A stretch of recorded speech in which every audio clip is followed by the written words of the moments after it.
mal kardeşler dönmen koyuyorlar. Bu pelenin gerdişi keştir yarınlara.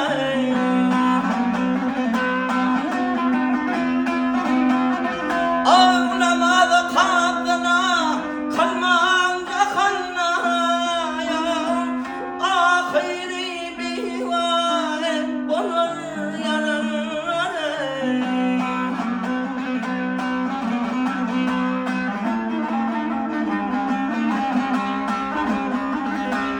Vakit gelir doğundan geçer, demirler asmanaya kanatla uçar.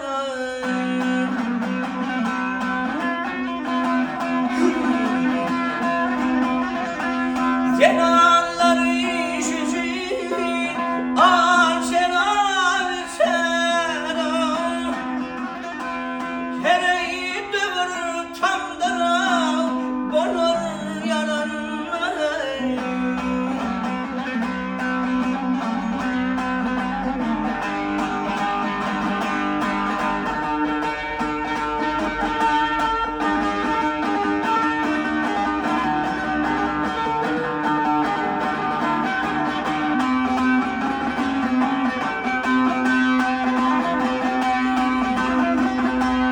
Galip var yar birbirini sıylamak, galip var yar birbirini kollamak.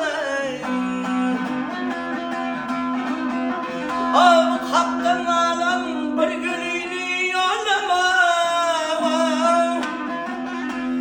Tanıdı ötürmekle kalır yarınlara.